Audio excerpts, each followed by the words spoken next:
Baie welkom, wat 'n voorreg om weer vanoggend saam te wees. 'n Leidingstyd, 'n tyd van diep refleksie en besinning, van gebed, van vas, van die inoefening van dissiplines en die opneem van iets wat jy graag sou wou byvoeg in die vorm van gasvryheid of hartlikheid. Met 'n nuwe stel oë kyk ons na die wêreld, na God se wêreld. Ek wonder of jy al, as ons die term die wêreld praat, hoe anders klink dit as ons praat, dit is God se wêreld en sy mense. Wat is die aksent of die perspektiefskuif wat plaasvind binne in ons wanneer ons so na die wêreld kyk, deur die oë van Christus. Vandag staan ons stil by Matteus 13 en ons lees baie bekende gedeelte, die gedeelte van die mosterdsaad. En ons lees daar vers 31 tot 33. Hy het nog 'n gelykenis aan hulle voorgehou, en die koninkryk van die hemel is soos 'n mosterdsaadjie wat iemand gevat het en in sy land geplant het.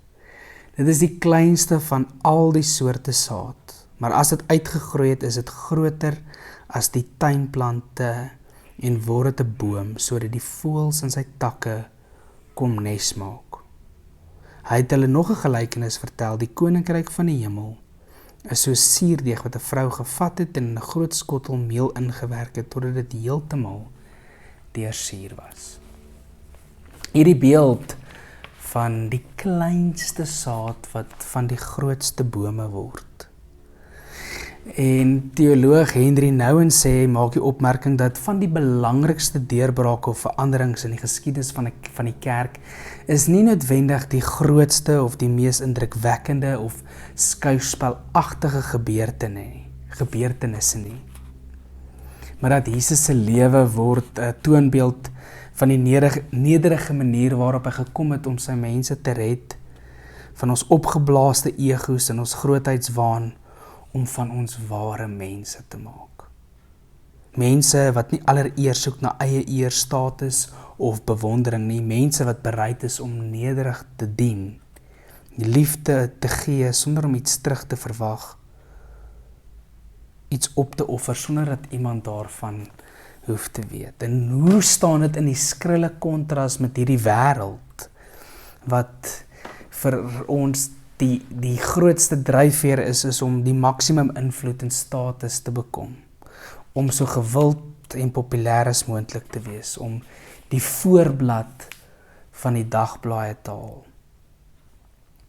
En dan hoor jy dat die grootste deurbrake gebeur deur die kleine. Dis amper hier die krag van die obskure. Hoe eenvoudig dat dit eintlik die ironie is. Ek lees vir ons 'n gedig wat Karel Antonissen geskryf het, en hy beskryf en vat iets daarvan saam, van hierdie kleine, en hy beskryf, hy sê, hoe kan ons dit miskyk, dat wie die geskiedenis skuif nie altyd luid met 'n naam en gebulte spiere in die kalklag paradeer nie, maar stil agter gordyne bly waak en luister. Falende gehees met sagte woorde opfris en dra, 'n takkie uit die stam van Dawid wat uitspruit om voorspraak te maak, wat vir almal wat stom is te maak, ook te sorg vir wat die siel nou vra. 'n Vrou versleier en stil wat waak in die nag, met troue aandag van bed tot bed, haar troos bly streel en fluister.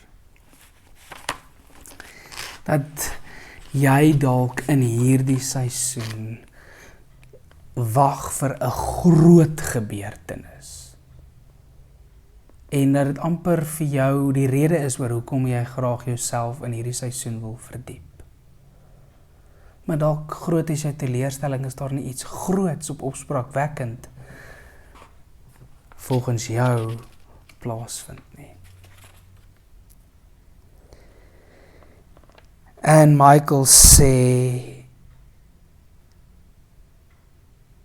In these urgent times, what voice will be small enough to be heard?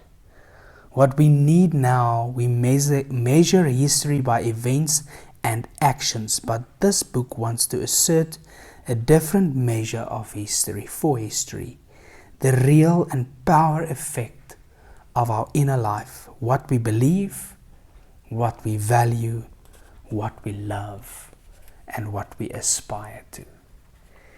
Dat dit die groot dinge is, wat ons glo, wat ons waardevol ag, wie en wat ons liefhet, en waarna ons streef. Mag dit so wees, dat die Here groot dinge, met die oënskynlike klein dinge, ook in ons mede kom doen. Here, ons bede is dit dat U ons stof eenvoudige mense sal gebruik, sodat ons sagter en minder indrukwekkend en meer gewoon so agter U sal aanstap dat die koninkryk kom. Amen. Seën vir jou ook vir vandag. Mooi bly.